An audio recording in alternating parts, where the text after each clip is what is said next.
O sea, mi abuela fue una mujer muy luchadora, pensando que fue una mujer madre soltera, con 4 hijos, y pues le tocó en una situación económica muy difícil, entonces le tocaba trabajar muy duro para el sustento de sus hijos. Pues los recuerdos de ellos son muy gratos, porque ella tenía su finquita, entonces yo me iba con ella los fines de semana, pues que no tenía que estudiar, y me iba a acompañarla, pero también que a meterme con ella a la finquita, que a coger café, lo que le gusta a uno pues, de muchacho, de que coger guamas, que coger guayabas, naranjas, y acompañarla mucho en su casa, porque ella ya vivía solita. Al remo de ella fue que yo me fui pues como enrutando por lo que ha sido mi proceso, porque ella también pues tenía como ya un sentido de pertenencia, que era indígena, y me llevaba a las asambleas generales, se hacían en la comunidad de Liberia, como ha sido históricamente pues la sede del resguardo, y nos íbamos a pie, entonces era muy bonito porque uno veía que era un espacio muy concurrido, pero con personas con mucho sentido de pertenencia, porque anteriormente no se daba el transporte, no se daba un refrigerio, o sea, la persona que tenía ese deber de participar de ese escenario, lo hacía de corazón, lo hacía con mucho compromiso, porque era irse uno a pie, por ejemplo, hasta la Iberia, tener que envolver en hojitas su almuerzo pues, para tener algo que comer allá. Entonces yo me iba al ritmo de ella a acompañarla. Entonces fue algo muy bonito, o sea, de mi abuela tengo recuerdos muy bonitos. Y pues hubo como un lazo muy fuerte siempre, un lazo muy fuerte con ella. Entonces uno lo que se sentaba era ir como a escuchar pues lo que decían los líderes de ese momento. Y uno le gustaba, o sea, a mí me gustaba porque pues uno se iba como un cuento a andar y como a conocer otros lugares y acompañar a mi abuela.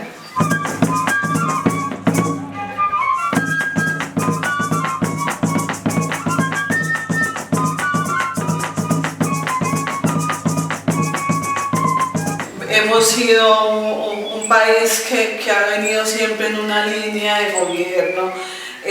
muy tradicional, muy de derecha y ultraderecha, y que la gente antes más desfavorecida la han tenido muy de lado. Entonces, o sea, me parece muy injusto porque pues yo he considerado que todos deberíamos tener los mismos derechos, deberíamos tener la misma garantía de acceder a esos derechos como toda la población. Entonces, pues empezar a hacer esa conciencia, y muy de la mano de mis mayores, que yo también les agradezco mucho a ellos, porque ellos tuvieron la confianza de irme dando o poniendo en diferentes espacios dentro del proceso, pero también permitiéndome participar en esos escenarios de formación, de capacitación, de participar en eventos de carácter regional, nacional,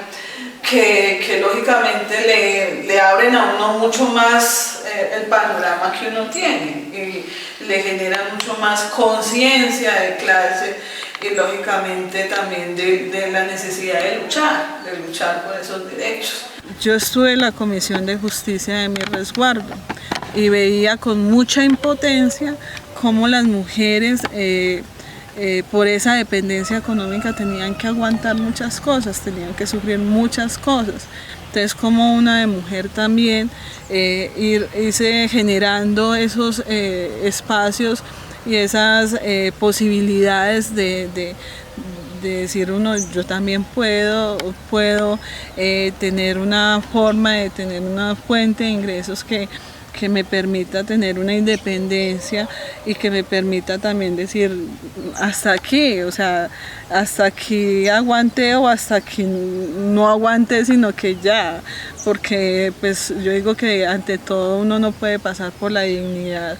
o permitir que pasen encima de su dignidad como tal. Pues hoy es una realidad, desafortunadamente, en decir que hay muchas mujeres que, pues que a pesar de estar viviendo cierta situación de violencia, pues uno no la reconoce. Muchas veces se piensa que la violencia solamente es física, que la violencia no se tiene muy en cuenta, la violencia psicológica, por ejemplo. Sabemos que históricamente Colombia es un país que ha vivido un conflicto armado, pero además social también muy complicado, y que en el cual pues la mujer es una de las personas que ha llevado una de las peores partes. En nuestras comunidades hay muchos hijos, hijas de ese conflicto, porque nacieron precisamente a raíz de cómo ellos abusaban y cómo ellos utilizaban también ese poder por medio de las armas para acceder a nuestras mujeres. Frente al tema de conflicto armado, pues lo tuvimos que vivir indirectamente y directamente frente a la persecución, por ejemplo, que ha habido al movimiento indígena, como por pensar diferente nos han querido aniquilar y aún siguen pues prácticamente uno diría que una situación de exterminio sistemático, aunque por parte del gobierno nacional se quiera desconocer esa sistematicidad que se ha venido dando en el conflicto, pero efectivamente hemos visto que a los líderes sociales, que a los líderes indígenas nos están matando es por eso, porque pensamos diferente, porque pensamos en el pueblo, que es lo más irónico y lo más triste. O sea, lo que hoy tenemos en este país, la persecución, la estigmatización, el señalamiento, porque pensamos diferentes, porque, por ejemplo, hemos tenido que avanzar, por ejemplo, en las vías de hecho, que no es otra forma de seguir reclamando nuestros derechos como tal, de seguir exigiendo que haya un cumplimiento, por ejemplo, frente a unos acuerdos. Esa recuperación de la finca La Rueda, el Piñuelo,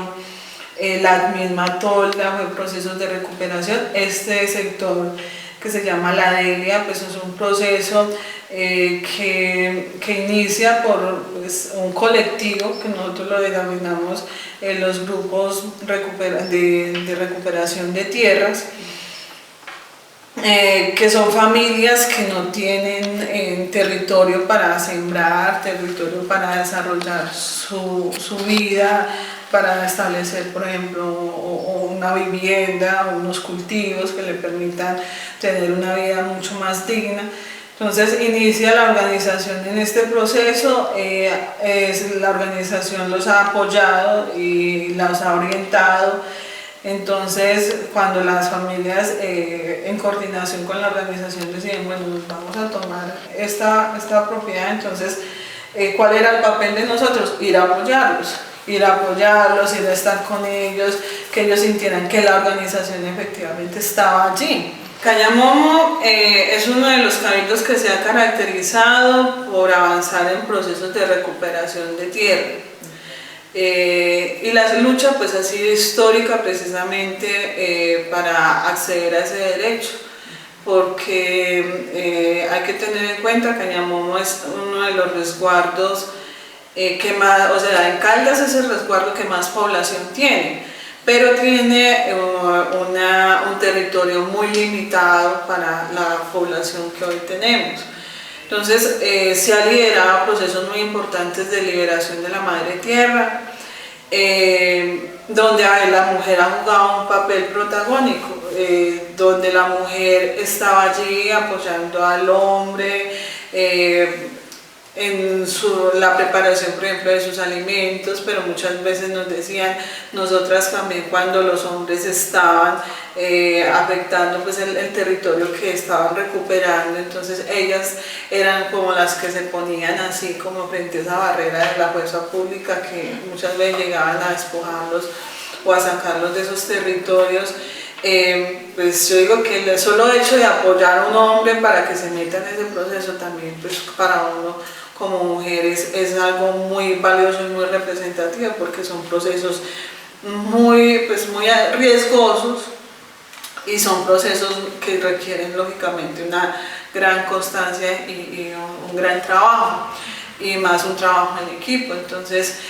la mujer en mi resguardo pues, ha jugado ese papel protagónico, a pesar de que hasta hace prácticamente 2 años venimos a tener la primera mujer gobernadora en el resguardo.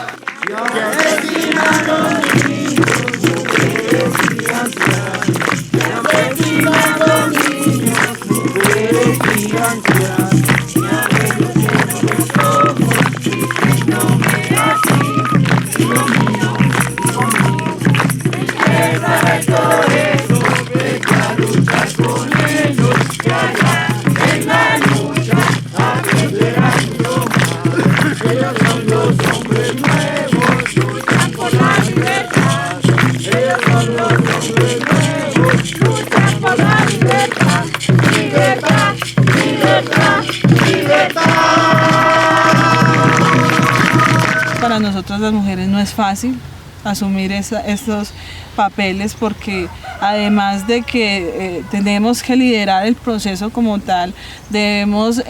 no dejar de lado nuestro papel de madre, nuestro papel de amas de casa. Yo soy ama de casa, o sea, yo soy la que me levanto, despacho a mi hija para el colegio, debo dejar el almuerzo hecho, despachar el desayuno, dejar medianamente organizada la casa para salir uno a cumplir pues, con la tarea como tal. Efectivamente en ciertos espacios se siente uno discriminado como mujer. Yo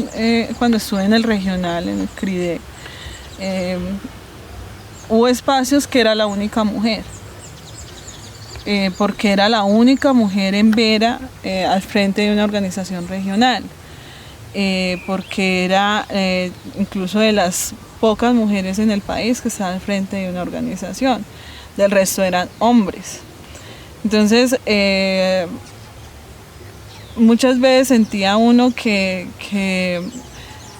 era muy irrelevante lo que uno decía o podía aportar en esos espacios. Pero llegaba un hombre y decía lo mismo que yo dije y a ese hombre sí le prestaban toda la atención del caso. Incluso muchas veces cuando hace uno sus intervenciones, entonces ciertos hombres hablan, se distraen, no le prestan atención. O sea, lo he sentido en esos escenarios. Entonces ahí es donde uno dice, para nosotras es mucho más complicado, pero no es imposible. Venimos de una sociedad muy machista y lógicamente siendo una sociedad mayoritaria machista dentro del proceso organizativo indígena o del mundo indígena el machismo es mucho más acentuado. Entonces se veían, pues se han visto algunos escenarios donde efectivamente uno siente la resistencia del hombre porque tal vez de no perder ese papel protagónico que ellos han tenido en la historia y de ver que hay mujeres que nos hemos ido formando, que nos hemos ido empoderando y que a pesar de muchas dificultades queremos estar ahí, empoderándonos del proceso y diciéndole a los hombres podemos trabajar juntos, podemos sacar unos procesos juntos adelante sin que el uno esté por encima del otro.